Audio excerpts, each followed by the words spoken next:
So one of the things about a building that is this grand from the late 18th century is that it was intended to serve a semi-public purpose from day one. And an early 19th century article described the Woodlands as being open to every genteel stranger. All of that's a way of saying that this was a semi-public site even when it was a private house. When William Hamilton lived here, he thought of this place kind of the way Charles Willson Peale thought about his museum, as a place that you teach Americans about the abundance of natural resources and natural plant types in the United States, and indeed abroad. Many of the plants here were from very far away locations. He was very welcoming. He would show the house to strangers. He would entertain his friends or have a gentleman's party. But he loved to invite people in to what he had created. Hamilton owned a big piece of West Philadelphia. Pretty much every place that Penn is right now, and the main part of where Drexel is now, which was the part of West Philadelphia closest to what was called the Market Street Permanent Bridge. The completion of that bridge in the very start of the 19th century made the land near Market Street potentially valuable. One of the pleasures of teaching architectural history at Penn is that I can tell my students in the first or second day of classes that they are living and learning on William Hamilton's estate. And they often wonder what I mean by that, and I proceed to explain that the Penn campus was carved out of William Hamilton's Woodlands, as was much of the residential fabric of West Philadelphia, and that while they may not immediately understand why there is a Hamilton walk on campus or a Woodland walk on campus, that in fact all of these things point back to the centrality of William Hamilton's estate in the history of this area. That public use of this mansion has continued in different ways ever since that time. In 1840, when the Woodlands Cemetery Company got started, they immediately began to think about what the mansion could be used for within the program of a cemetery. And one of their first answers to that seems to be that it could serve as the cemetery's chapel.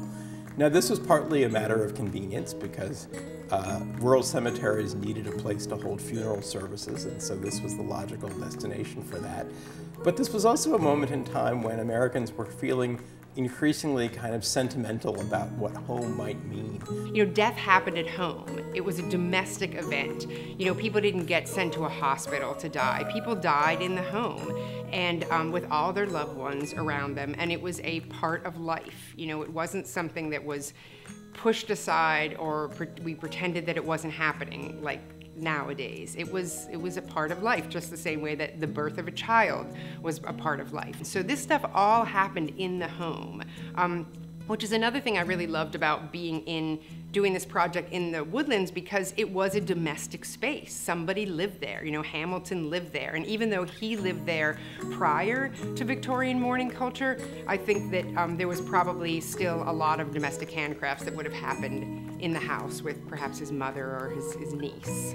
The term the cult of domesticity has been used to describe a kind of fascination with home life as a sacred place apart during the 19th century. And this became that in a new way. It became a kind of institutional version of the sacred home, a place people would come and visit for funeral services and remember that William Hamilton had lived here when it was a private house. In the 21st century, some combination of those functions, I think, still goes on here. People come here to remember who William Hamilton was, but they also come because it's a place to remember the people who are buried here and a place to meet people who they like and who are alive today and who are often their neighbors and feel a connection to. So in a lot of ways, although its fate as a public building has changed a lot over time, that strand of semi-public life continues through it. I think one thing that people sometimes say is the past informs the future. And I think that in the case of the Woodlands, that is so very true. I think the Woodlands is a great location for education for young people in the city. The connection with the cemetery is very important. Students from Masterman High School come here and they research some of the individuals who are buried here, and that's a great living history project for them. We also researched some Civil War burials here, some young people who died in the Civil War, which related directly to a project that we were doing at the Mutter Museum. Firefly night, where we've had lots of neighbourhood kids coming in and catching loads of fireflies. There was one boy that apparently caught, I don't know, about 100 fireflies and then released them in a great dramatic show. But it's a great way also for kids to come in here and do something that doesn't involve a screen. And this is a wonderful way to bring people who wouldn't otherwise come into the cemetery through the gates and into the area, and they suddenly realise what's behind the gates and what an amazing resource this is here, how green it is, how it's a beautiful space to walk and relax. This is an important resource to the neighborhood. This is a place where my wife and child and I come to play, to explore, to get exercise, to meet other neighbors. And this has become a neighborhood institution in ways that I would not have expected. It is really a gathering point for people all around this neighborhood who I think understand its history to varying degrees, but also just love being here.